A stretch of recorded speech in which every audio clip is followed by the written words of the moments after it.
Hello everyone, my name is Adriel and today I will be talking about the similarities between the Korean culture and the Filipino culture based off my experiences and others as well. The first similarity is honorifics. Honorifics is when we use a word or title to show respect to somebody. An example that is used in America is when you call someone sir or ma'am. In Asian culture, we commonly use this for people who are older than us or who may have more experience, like in a job. In the Philippines, some common honorifics are kuya or ate. That is used when you are referring to someone who is older than you, such as an older cousin or an older sibling. Kuya is a term when you're trying to refer to an older guy, and ate is a term when you're trying to refer to an older girl. In Korea, an example of honorifics that are used are sonbe and hube. Sonbe is used when you are addressing a senior colleague or mentor, and hube is used when you are referring to juniors. Here are just a few more examples of the types of honorifics used in the Philippines. The ones that a person will hear the most are the ones on the left, like tito, tita, lola, lolo, etc. The ones on the right, except for po, you won't hear as often, at least from my experience, and some terms such as manong can be used differently. Here are examples of a few Korean honorifics that can be used. There's a lot more rules when it comes to honorifics in Korea compared to honorifics in the Philippines. Depending on the situation, you can make it informal or formal. Another similarity between these two cultures is how we show respect, especially towards parents, adults, and the elderly. Showing respect is a common characteristic among Asia. In the Philippines, we have a thing called mano. Mano is essentially when a younger person, like a grandchild, takes the back of a hand of an older person and places it on their forehead. You can see it on the image on the top right corner.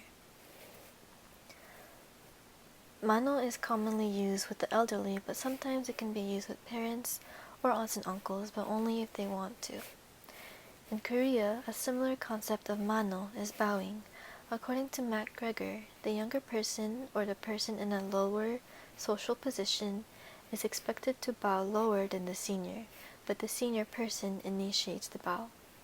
There are other types of bows and gestures depending on the situation, such as using two hands when accepting an item. Another similarity is how you address an older person. Commonly, in the Filipino culture, when you are speaking to your parents, grandparents, teachers, etc., at the end, you say po. It's a way to show respect to those who are older than you. In the Korean culture, there's a similar word called yo. The third similarity between these two cultures is food. Rice is a common food staple in most cultures, especially in Asia. In the Philippines, we have a dish called adobo. It's a common dish that is mainly served with chicken or pork. A similar dish to this is called jomdak, which is a soy sauce-based dish that uses chicken. Adobo can be similar to Korean dishes that are soy sauce-based, that are either simmered or steamed. Another dish that is similar to each other is sinigang from the Philippines and 묵은지찌개 from Korea. Sinigang is a sour-tasting dish that is accompanied by a variety of meat. It can be either shrimp, fish, beef, pork, etc. 묵은지찌개 is a type of kimchi that is fermented for a longer period of time, longer than normal kimchi. This gives it its sharp and sour taste. Both of these dishes both possess the sour yet flavorful taste. Crispy pata in the Philippines and jokbal in Korea are another set of similar dishes.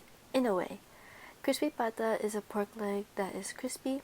To make this dish, you would have to either deep fry it or you could cook it in the oven to give it that nice crunchy texture on the outside but soft texture on the inside. If anyone had lechon before, it's very similar to that. Jokbal is called pork feet. The outside of it is chewy and the inside of it is soft. To prepare this dish, you would either steam it or boil it. But if you were to fry this, it would be very similar to crispy pata. As you can see on the top, it looks very soft looking, and then on the bottom it's very crunchy looking, so just deep frying it would give it a similar look and taste. The last similarity for food is not a dish but how we eat the food. In the Philippines, there's a thing called fight. This is a military style of eating a meal. The way this is prepared is by having some sort of large table or flat surface big enough to fit all the banana leaves that will be used.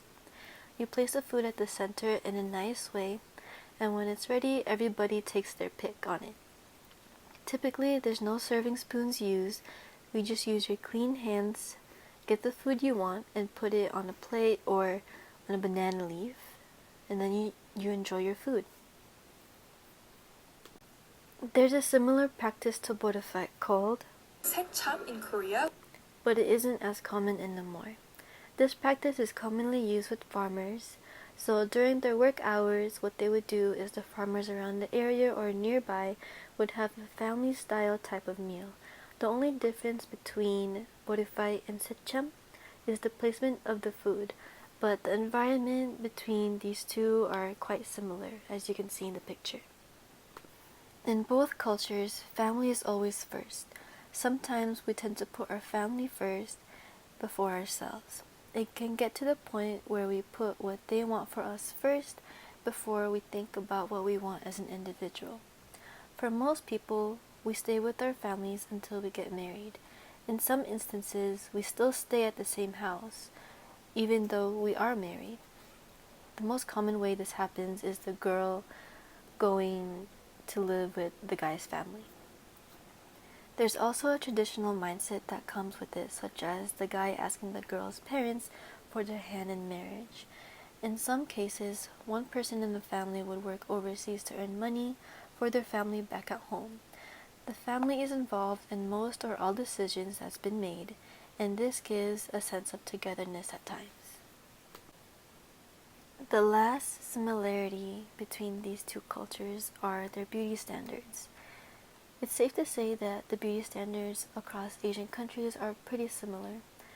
Both the Philippines and Korea believe that fair skin, high, small noses, having long hair, and a certain eye shape is the ideal type, especially for women. Both of these cultures push the beauty standards more on the women than the men, but they still have some standards that they expect the men to achieve. In the Philippines, being mixed is something that's always praised for in the community, especially if you're half Filipino and half white, or half Filipino and half Chinese. In Korea, it seems that the people who are mixed are not as well liked compared to the people in the Philippines.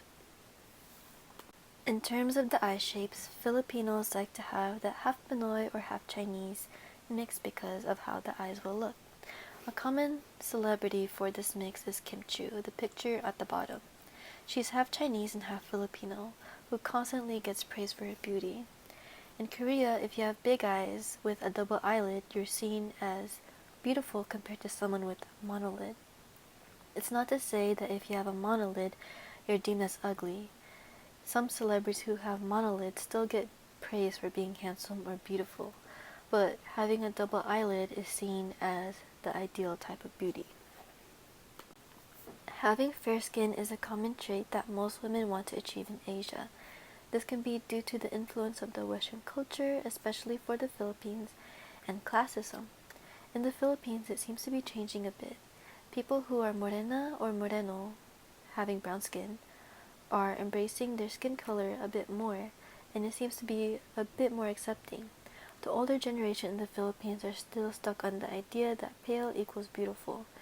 In Korea, I would say it's heading towards that direction, but people still make fun of others who have a darker skin tone, even celebrities. An example of this is Kai from EXO. His band members and other celebrities would tell him to do skin whitening treatments or to use products to whiten his skin. Despite the many differences we can list off in our heads between Korea and the Philippines, we can see that there is still a lot of commonalities between the two. By looking at the similarities instead of seeking out for the differences, we slowly learn that we aren't so different.